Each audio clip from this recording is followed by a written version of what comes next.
Hey, this is Kerry again. Virtual Summit. We have an interview this time with Paul Nobles. And Paul, thanks for being a participant in this virtual summit. Welcome you aboard. No problem.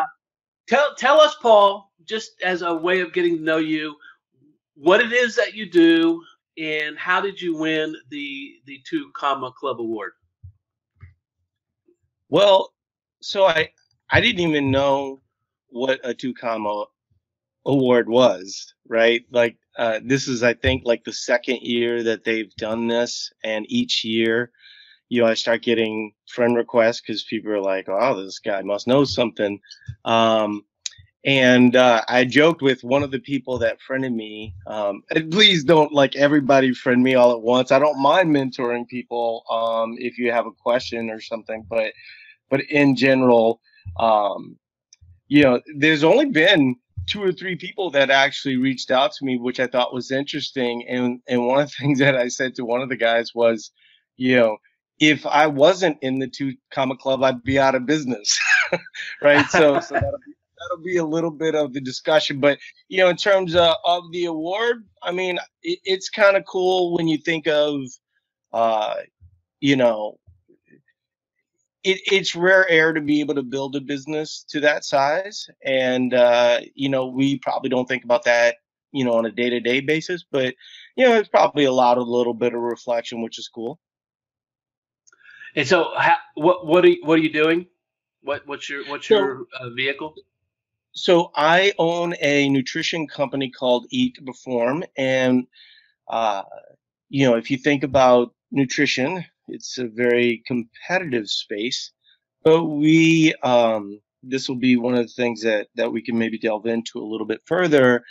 But I would not do an idea if it wasn't completely unique. And with Eat to Perform, we basically focus on the part that is the not dieting part. And when you think of the part where you diet, it's much more successful if you know how to not diet, right? And so we write a lot of information, started February 11th, 6 years ago. And when we started on Facebook, we went from 0 people to 250,000 people within a month. Wow. So that's the kind of gravity you can get when you're saying something really interesting to people. So your message really resonated with a large group of people. Yeah, it was interesting because at the time, I was eating 5,000 calories and working out a good amount. And, I had lost 100 pounds. And, I thought, man, a lot of guys are going to be really interested in this. And it turned out that everyone that showed up was women. And so, I had to organize my message and my company. But to be honest with you, I didn't really have an idea for a company. When we started 6 years ago, I probably thought of it, I had an affiliate background. Previous to this, I had owned bluff.com, which is now, which I sold to another company, and we packaged it for the company that owns Churchill Downs. So okay. I was familiar with affiliate marketing, and I kind of thought that would be the way to go. And I was completely wrong. And when you look at my company to this day, we have probably somewhere in the neighborhood of 70 employees. That's why I said if we weren't 2 Comma Club, we'd be out of business. But of those 70, 65 are women. Okay.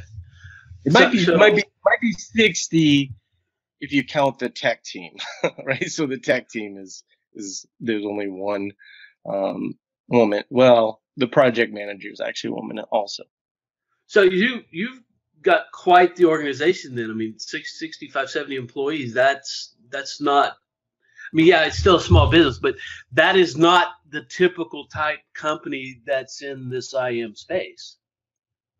No, the in the well, I don't consider. I mean, I myself am an internet marketer, and I think that I could probably bring some unique ideas to people.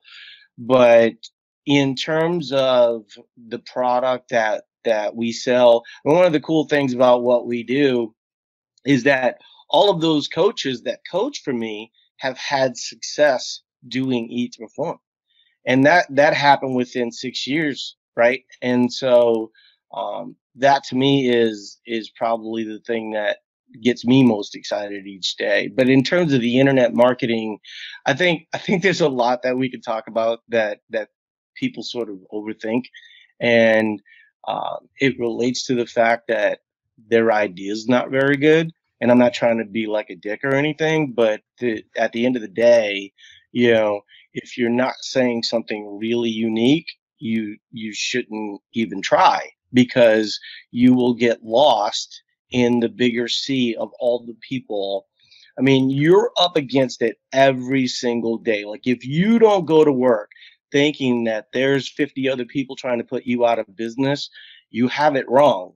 And so you have to have, it's sort of the Steve Jobs, why you need passion, right? Because no sane person would do this daily, and that passion, for a unique idea is what's going to carry you. So if you think, well, okay, I'm going to spam and get 40,000 people with my messenger bot and sell them a $7 book and 14,000 times seven, it's like you thinking of all of that wrong, right? And that's not a real business, right? That's just like flea market kind of thinking.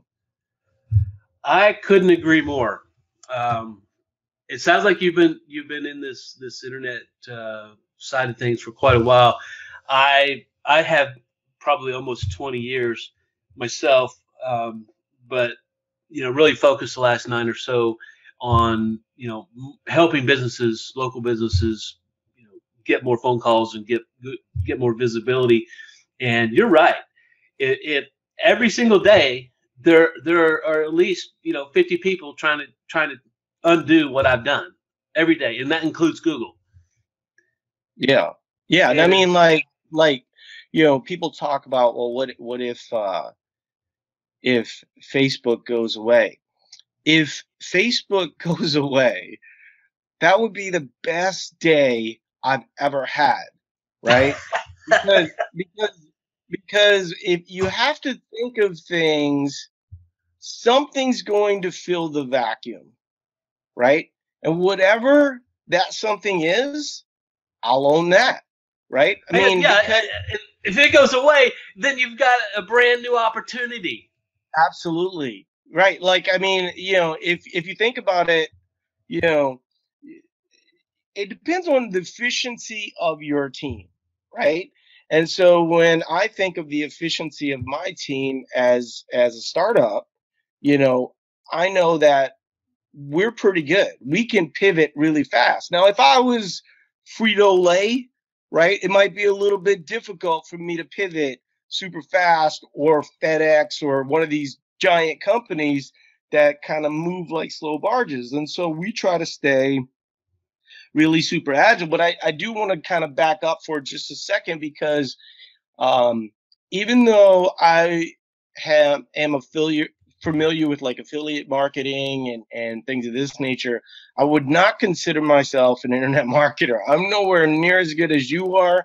I'm nowhere near as good as many of the people that are going to listen. The only difference that makes me stand out is that what I'm saying is unique, right? And so that's the thing that sort of pushes me over. And then of course I know I walk into that with a certain amount of humility. And so I think of, we just recently got into messenger bots, and the person that's doing my messenger bot, just, I mean, understands things to a different level that I understand. And so I now consider him part of our marketing team. And the potential for him is really high, right? Because, it's one thing to know how to use a messenger bot or put a Facebook ad or something of that nature. But if you don't have a good idea, right, you're sort of swimming upstream. So when people say, do Facebook ads work? I love that. I mean, I love when people say that. That just means that they're giving up, right? And then when they're giving up, like when I remember somebody said this one time, related to internet marketing, he who can pay the most wins, right? If your product is not good enough so that you can't afford to continue buying advertising, then you lose, right? And so when I look at the problem, that's the way that I look at it. And I look at pricing my products that way, trying to increase value and things of that nature so that I have a competitive advantage of all those people that are going to make those excuses daily. I love those thoughts. I'm going to take us back a step though. You said if Facebook went away, it'd be the best day of your life because of the new opportunity, and you could easily pivot.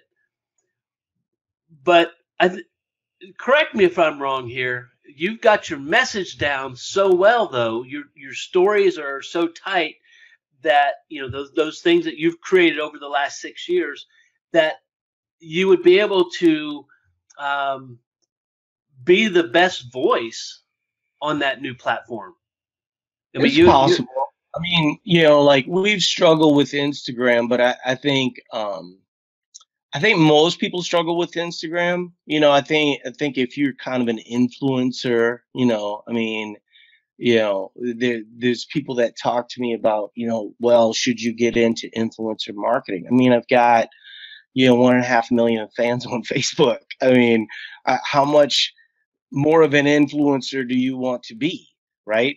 And, so I might struggle to kind of gain traction on that platform based on the attention span of the client on that platform. So like Instagram and Twitter might not be great platforms for me. When I look at Facebook, it allows for a longer form discussion, but in general, like Google display ads, Twitter, Instagram, while they might not be perfect for me, if Facebook went away, they would, I'm familiar with all of them, right?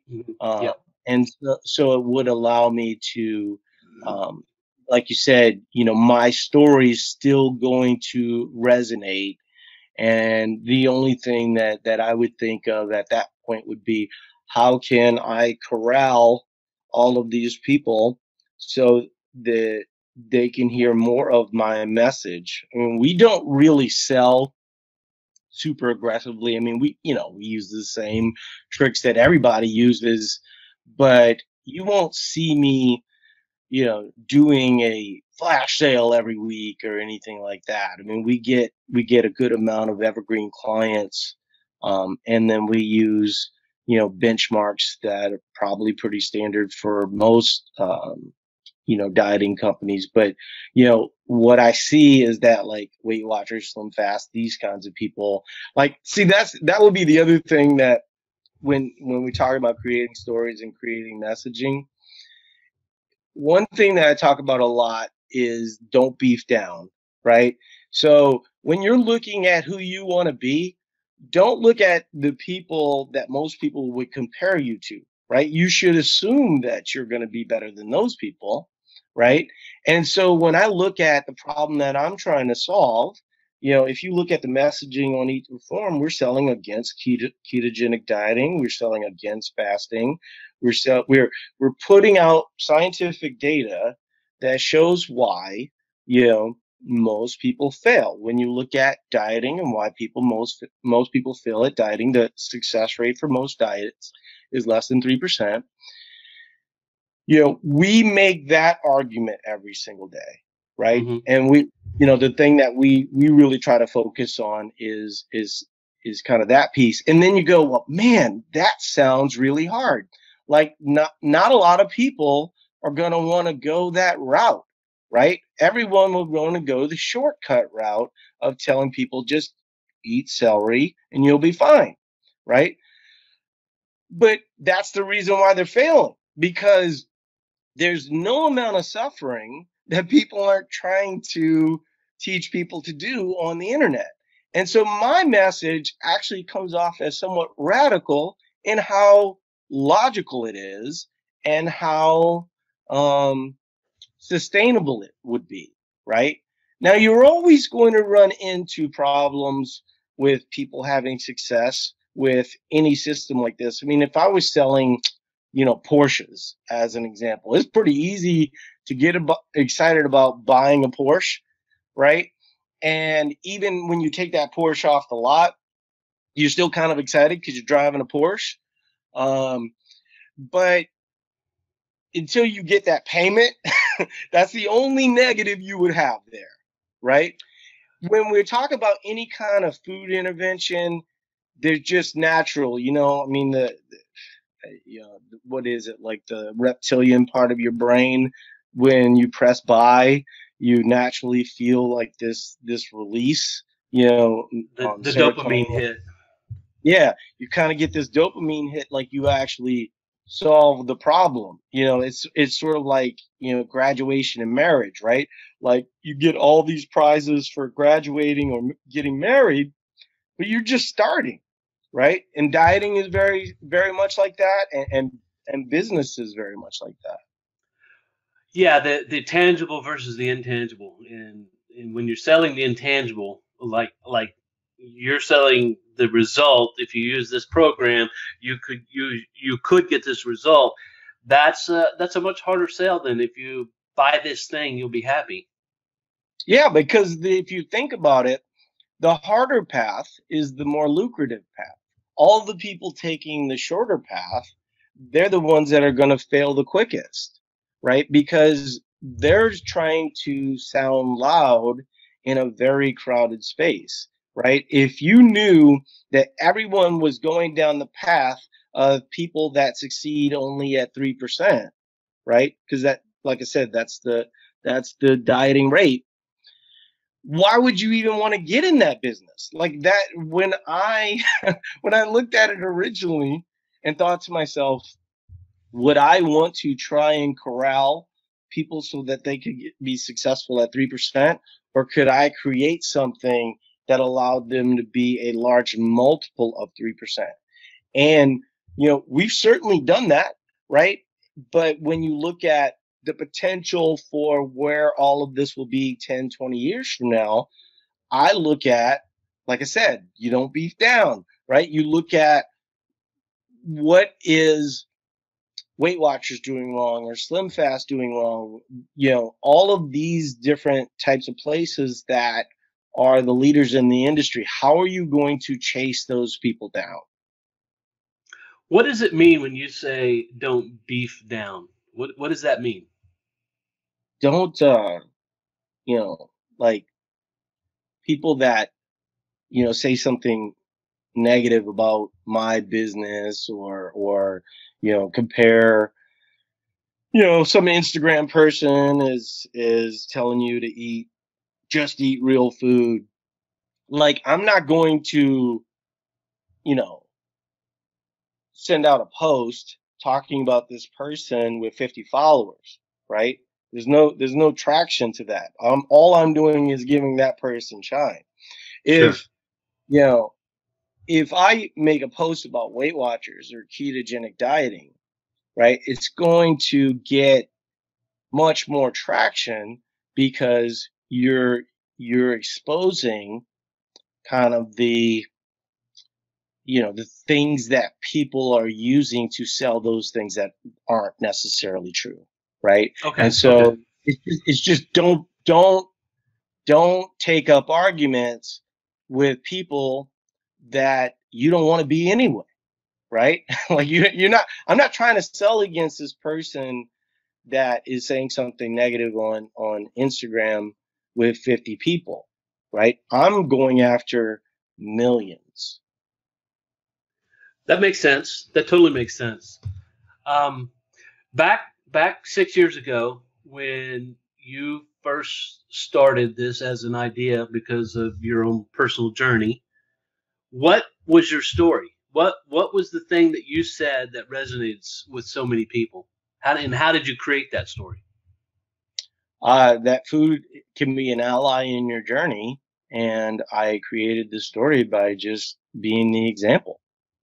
It's pretty simple. I mean, you got to realize that on the internet, every bad idea spreads really fast, right?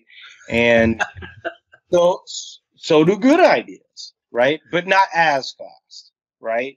And so, you know, when I look at all the people that are looking for quick fixed options, it's very similar to internet marketing, right? Like if you're susceptible to a quick fix diet, you might also be susceptible to stealing a list and then emailing that list, right? And then everybody, marking your emails as spam, and then you're out of business, right? Right, Like right, you have to do it the hard way, right? The hard way is the only way that allows for success. And so when I said that, we have articles right now, I mean, one of the things that's sort of funny because, if you eat, we talk about a balanced approach, and we sort of coach that. So there's times where you're lower carb, and then there's times where you're higher carb, and sometimes there's lower fat, and sometimes there's higher fat. So balance, and a good amount of food allow for more flexibility. But when you put out an article, right? One of my main articles has been read close to 10 million times, right? And it's it's kind of the dumbest article that I have, right? But all it's saying is that you can eat carbs, right? The fact that message is so out there that carbohydrates are bad for you, right? I just basically put out the reasoning for why a more balanced approach makes sense, right? I'm not, every now and again I'll put out an article, especially that one article, because that drives all the people that haven't had a carb in 3 years insane, right? Because they're like, what you're saying is that I don't have to do this really super restrictive way of doing things to have success. And I'm like, well, not only do you not have, this is what I look like with no shirt on, right? And so I'm proving that every single day. And then, when you have 10,000 clients that are all having success or some measure of success, right? Like success is one of those things that I think is, if you look at somebody, this is the thing that I kind of always hate. So I'll put out, someone that was 300 pounds and now they're 210 pounds. And then someone will say, well, keep going. I'm like, fuck you. Like, they don't need to keep going. They just lost 90 pounds, right? right. Yeah, yeah. Like, and so the internet is something that people just naturally want to be controversial about. And so this idea of do's and don'ts related to food, that's something we sell against a lot. And like I said, that's, it doesn't seem like that would be controversial or that message would resonate, but it does because most people are failing nonstop, and then they don't have a good support system that allows them. See, like I'm telling you my whole playbook, right? And Yes. you're going, man, this dude's being really super honest with me. I mean, isn't he scared? Good luck, right? Good luck to everyone out there trying to replicate, a very hard message with 70 coaches, with $1 million ad spends, right? Like whenever somebody look at somebody trying to recreate what I'm trying to do, I already have a 1.5 million follower lead on you, right? So you're gonna have to say something really cool, right? And people do, try to make things really super simplistic, but I think people are smarter than that. At least that's the way that I play my game. Well, saying that though, Paul, you're it's not just the lead that you have and the ad spend that you have, but it's the authentic stories that you have. I mean, if you have how many coaches do you say? You didn't say how many coaches you have, but you did say that almost all the coaches you have had the success following your program. So whatever that number is, that's you have that many different origin stories proving that this system works. And Well, so, so I don't have any problem telling you how many coaches we have. We have 7 people on our tech team, and everyone else is a coach, right? Everyone else had success doing the form. So, because I consider my customer service team a coach because, if they get an email in, they have to understand the system and why it works. And so if I just hire anybody off the street, it's not going to work like that. I mean, right. we kind of get like a Starbucks type of employee because it means so much to them, to be able to view food as an ally and to not be constantly dieting, right? And this is something that as a man, you might think, well, to be honest with you, Paul, I don't diet all that much. Well, as a woman, there's a lot more pressure, and I think that's why we had so many women show up. Yeah, that I mean, you're falling into line with a lot of those CEOs that their backstory creates the passion and the culture for the entire company. Yeah, And in fact, my tech team, it's it's sometimes difficult because they're the only people that really don't do eat and perform every single day, right? And so sometimes I do feel like, my coaches, they'll go to war, right? But my tech team doesn't necessarily get it. I'll give a great example. So I'm trying to create, you know, a thing within our app that really talks about kind of what we refer to as a metabolic bank account, right? So, like, mhm. what most people do with dieting is um, they're basically trying to cash a check and they haven't made any deposits in the bank, right? And so we're really trying to add that piece so people understand, like, if you put calories in the bank, we can make a withdrawal. My tech team is more focused on all the other things that look like all the other apps out there. And, it's always a fine line of like, what are we adding? Because when you look at tech development, you have to look at 3, 6 month, 1 year type of windows, right? It's not a quick turn thing. And so that's where things do get a little bit difficult. And I do kind of wonder, if I could have a tech team that did, these things, would they understand it better? Would they be more motivated because it's personal to them? That's interesting. Well, they have to have bought in at least to the to your story and your passion for the company. I mean, right?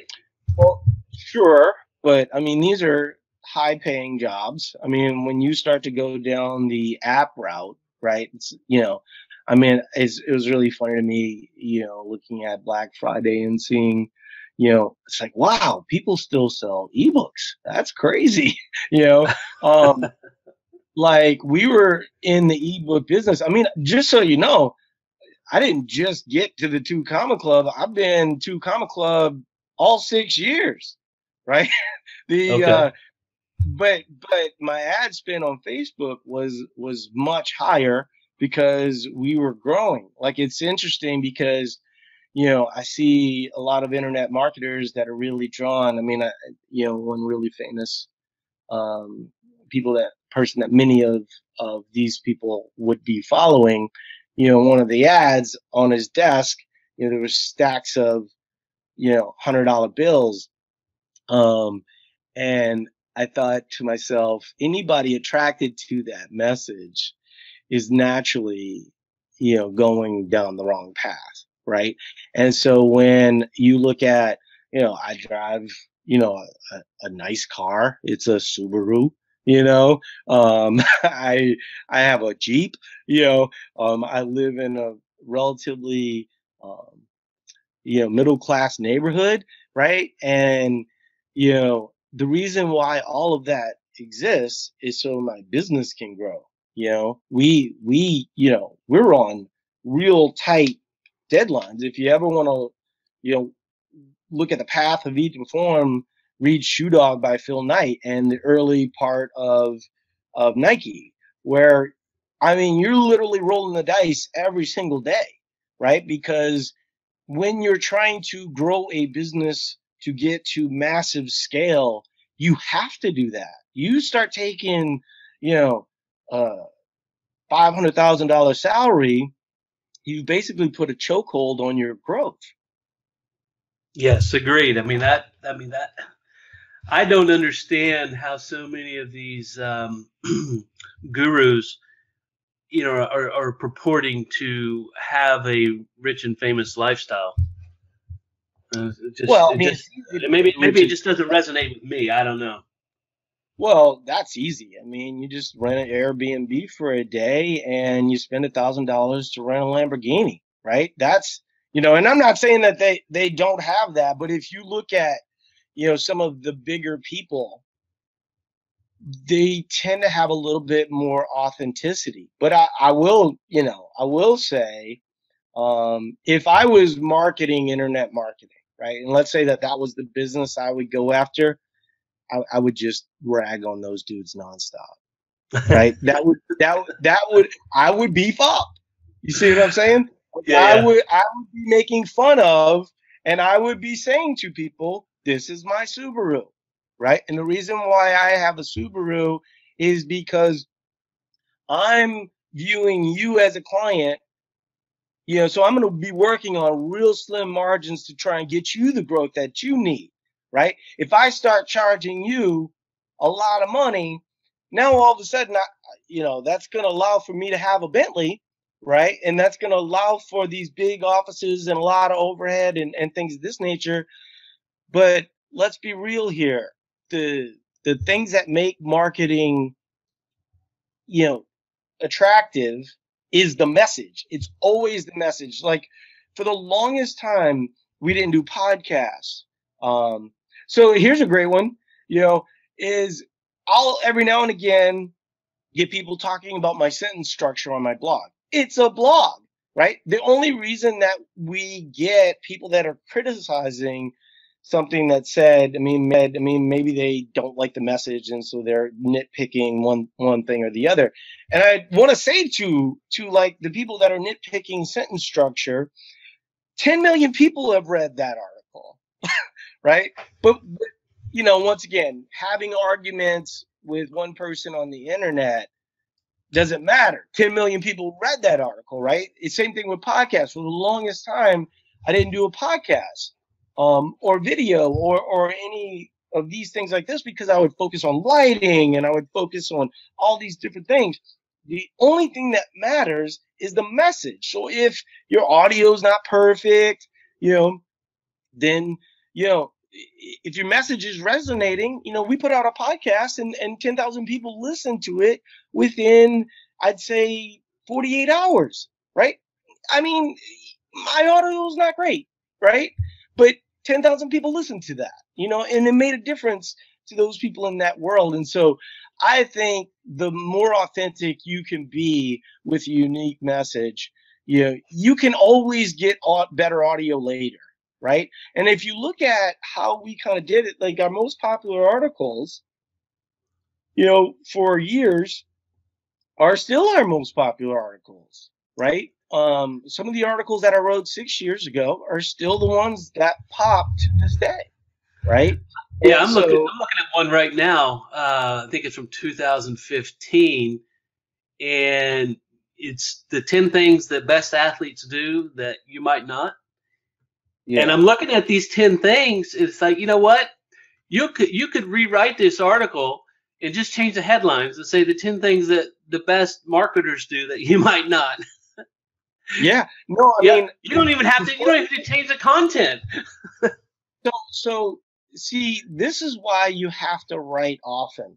So I wrote that article on a plane coming back from a CrossFit competition where, one of my athletes, so we do nutrition for CrossFit Games competitors and Olympians and things of this nature.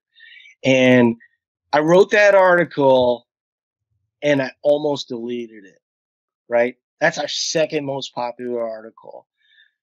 Our first most popular article is the most simplistic article, the carb article. And these are articles that I don't particularly think are all that interesting, that the public thought was really interesting. And I've been wanting to add 2 or 3 things to that, right? But when you look at yeah, I mean, if I was to write the 10 things that most internet marketers don't do, it's pretty simple. They all sound the same, right? I mean, why does Gary Vaynerchuk, stand out? Well, he sounds a little bit different than most people. And I know that there's a lot of criticism of kind of the struggle porn idea and things of this nature. But at the end of the day, people are consuming his message because it resonates with them. And actually, I wouldn't start an internet marketing company because Gary Vaynerchuk already does it, right? He's already doing what I said I would do. He's basically pointing to all those people and saying that shit's not real. The only thing that is real is is that this is hard every single day, and the person that hustles the most wins. I don't even his message doesn't even resonate with me all that much, but I see why it resonates with other people. I have to agree with you there. I can only take him in small doses. He just Yeah, I mean, there's only so much yelling at me, that I can kind of handle. You know what I it's a mean? it's a it's a whine it's a whiny, complainy kind of message. It's like, yeah, I understand that you're saying people should work harder and be smarter, and and try to quote unquote up their game, but that whiny you know just complainy kind of attitude. Just who I love? I love Steven Larson. I mean, Be honest that with you, guy. man, I don't know any of these people, right? Like I don't, like I just do me, and I can get better, and I'm sure that there's a million consultants that would want to help me, and everyone can kind of point to the 10 to 15 things that you could drive a truck through that I do really poorly, but people don't tend to focus on the thing you do really, really well. Like, so here's a great example. And, this isn't a criticism of Russell, right? But why are all these people friending me, right? Why are people interested in my story being in the 2 Comma Club, yet I go to Clickfunnels group and Russell's never there, right? Like, it doesn't seem that hard to take 15 minutes out of your day to be a presence there and saying some things. Because, to be honest with you, I've never read a book by Russell. I've seen a few videos and things like this. Not being critical of him, but I'm saying to you, if you go to a place that I'm going to send you, I'm there, right? And so I think that if once again, if I was creating a scenario that you know would be better than what currently exists. I see a lot of people say that, there's less price ClickFunnels, and, price is one of these things that you focus on when you're not really good. Right. I mean, I would agree with that. Yes. and I'm not saying, there's 2 things. There's a lot of people that will say to me, well, I don't have to sell on price. Well, how many clients do you have? Right? Because I have 10,000 clients, so I do 100% sell on price, right? And you have to look at who you're trying to compete with. I mean, if you have 6 clients, right, you might be able to charge them $5,000 a month, but man, you better get them abs. You know what I Right. mean? Yeah. Yeah. It's like That you're no, not that's going to so true. So true. yeah, you're not going to be able to sell people on a gradual, lifetime, sustainable approach, you know, if you're charging them $5,000, right? You're going to have to get them abs within 3 weeks. Otherwise, they're they're not your client anymore. And so I hear people say, I don't, you know, worry about pricing. People pay my price. It's like it's such bullshit, man. You know, that's the biggest lie in this whole industry. I mean, charge what you're worth. If you want to work with 3 or 4 clients, charge them as much as possible. And if you're really, really good, they'll continue to pay that. But there's a lot of pieces, like I said, with Landon Miles, who is the person that helps me with my messenger bot. He's great. He knows a lot of things that I don't know. And at the end of the day, he's going to be pretty successful. Like, me mentioning his name is now going to help him a little bit. And it might cost me, I might have to pay more eventually for what is, I believe, a really good service for a hustler, right? But when you are trying to be that, when you're trying to be on the come up, because I keep telling him daily, I'm like, okay, this messenger bot thing is cool, but you know, every day wake up and think to yourself, what's nobody doing? What's the thing that nobody's willing to tackle, right? And do that. That's how Lyft gets built. That's how Uber gets built, right? I mean, like Weight Watchers as an example. There was really no dieting in place, previous to Weight Watchers. There were different things that people tried, but they weren't to a mass audience, right? Weight Watchers was Uber back in the day, right? And so you have to think to yourself, what else is there that nobody's doing? And it's really tough because, the reality is there's not a lot of venues for that. Well, I mean, that's definitely one of the messages that Russell puts through in his books is you try to find that blue ocean, that opportunity that nobody's there. Yeah, but somebody So, said that to me. They were like, you know, Russell thinks that you're in a red ocean. I'm like, really? Because I don't see a lot of people saying to people that they should be eating more. I feel like I'm the only person saying that with 1.5 million fans, right? but Uh, yeah, you say that, but I know that there was a guy in Dallas back in the '90s, Larry North, yeah. and Cliff Sheets was the Yep. nutritionist for him, and that was their message: is that you need to eat more, Okay. not less. Now, That was the message. You work out, you build the muscle, and you feed yourself. okay. You know. That sounds Now, great. does But that? wait, hold on. I'm gonna ask you a question Okay. because that is a red ocean strategy right there, right? Because if you think about it, that message does resonate to 20-year-old men, right? I'm the only person saying it to 45-year-old women, right? That's unique. Because in terms of bulking and adding muscle and stuff like that, dudes are always down for that message. Just go to Instagram and watch all the ab things, right? Think about, like, we talk about this a lot on our podcast. Men are sold to be more. We're sold Viagra. We're sold testosterone boosters. Women are sold to be less, right? And so when you're a company that hires the majority of women to do that message, that's unique. That is a blue ocean strategy, right? The red ocean is what you're saying, right? Both of those people are men. Um, Secondly, a lot of the people that sell that kind of message, often, bodybuilders. There could be, some other enhancements going on. Let's just say that. You can say steroids. Yes, it's very common. It's very common if you're, like if I was selling the fact that I could get you abs, I guarantee you I'd be sticking a needle in my ass every single day, right?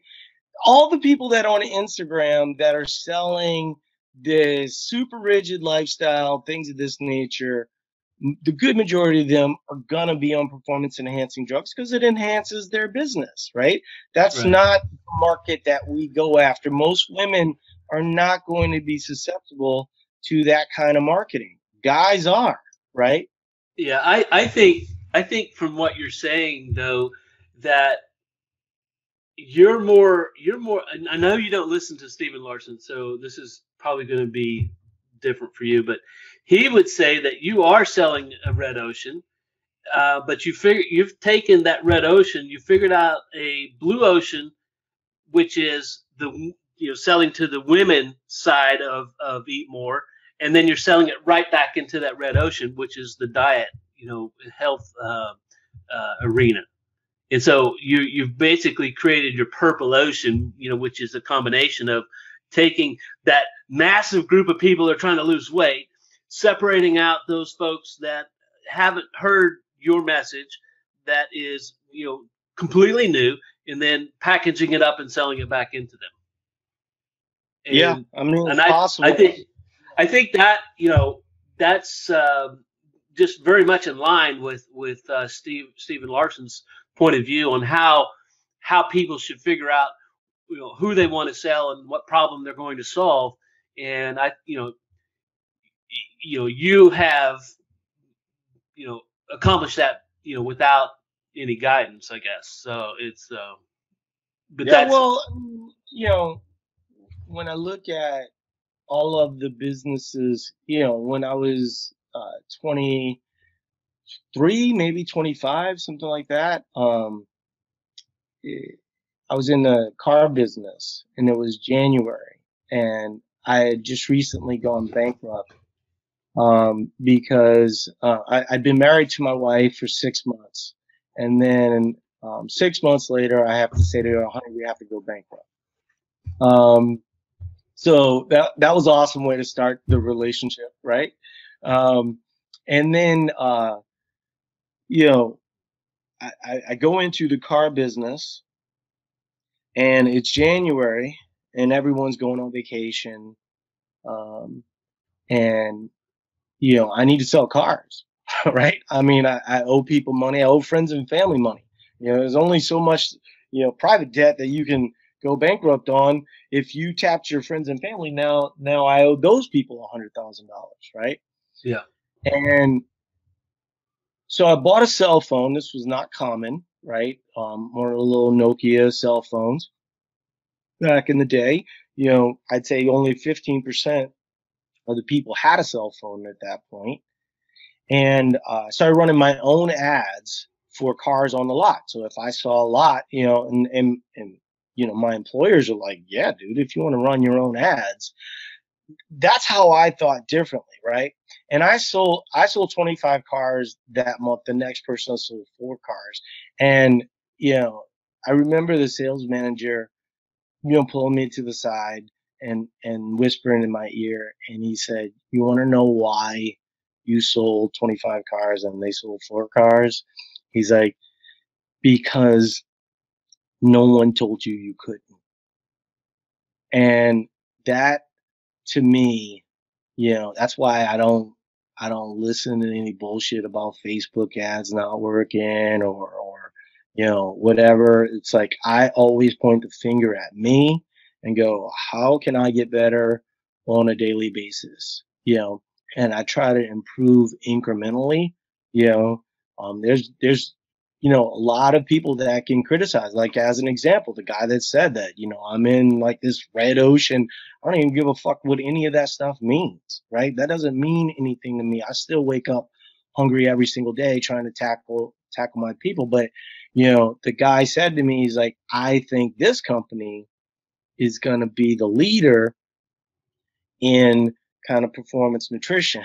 And I love it when people say things like that to me, because that is the kind of thing, like, I love serving my people, but every now and again I need a challenge, you know. And so, you know, him saying that to me, you know, makes me want to put them out of business. Look, at the end of the day, we're in a mercenary type situation, right? I mean, it's eat or be eaten, you know, and if you don't view it that way, if you don't view your intelligence having the ability, you know, I know we're all friends and everybody's cool and, you know, kumbaya bullshit, but at the end of the day, I got to feed my family, and I've got 70 people that rely on my income, you know, for each perform so they can pay their mortgage, right? So, Right. you know, any motivation that I could use. I mean, like, you know, Michael Jordan was famous for that, right? Any little thing would just get under his skin, and it would make him want to be better. It would make him want to prepare more. It would make him want to practice more, make him want to train more, you know? And, you know, that's where you look at all these people that are taking shortcuts, you know, like, just smile, right? Because when they're out of business, you know, I love October, November, December in my industry. It's great, right? Weeds out all the people that don't have money, can't survive a slow period. I love that, right? Anything that makes things difficult, you know, if it's difficult for me, I can only imagine what it's like for somebody that's not me. That's awesome. Hey, Paul, let's wrap this up with one short answer Yep. to this question. Um, if you were going to suggest, the best thing that somebody who hasn't found their ticket to success yet, that ClickFunnel community, what would your suggestion be? Join someone that has. Get a mentor who's done it, No, or like, a coach. What do you mean join? why wouldn't you want to join an organization that is saying something unique, right? And then add a lot of value, like I was saying with Landon.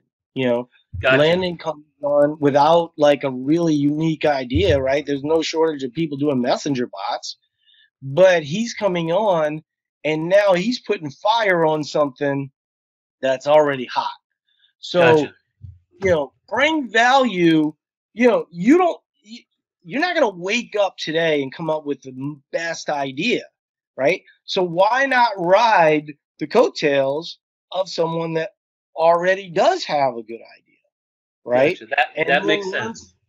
from that person. So then, you know, because I see a lot of these internet marketers that trying to charge a really high price and trying to be in front of people, and they're all kind of fighting for the same type of people.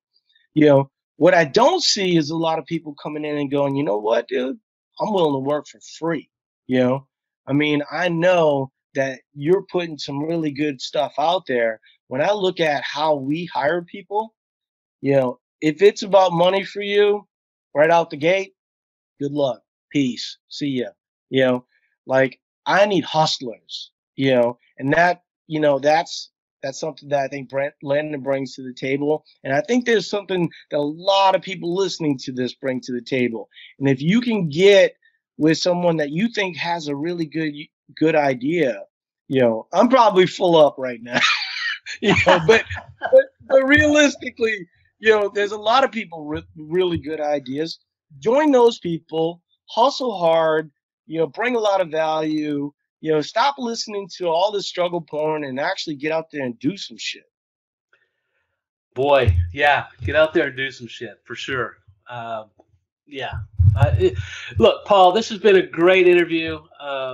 We need to wrap this up, but I really appreciate your participation in this virtual summit, and I hope people were really listening to what you just got through saying.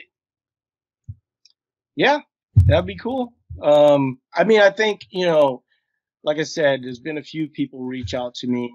You know, I actually made a post in ClickFunnels. Nobody read it, right? Because I wasn't saying that, you know, I get like some amazing thing on some trick that I did, and everybody's like, "Oh, I want to do that trick now too." The reality is, for every dollar I spend, I get $20 back. Oh, Right? that's amazing. That's amazing. I'll put that against anybody, and then you go, oh, okay, you should be able to look at that and go, well, what's the fatal flaw there? Well, the fatal flaw is, wouldn't you want to spend more money? Well, the problem that you run into in that scenario is now you start to run into prospects that aren't as good, or maybe, when you're growing, do you really want to, put all your chips out there at that point, right?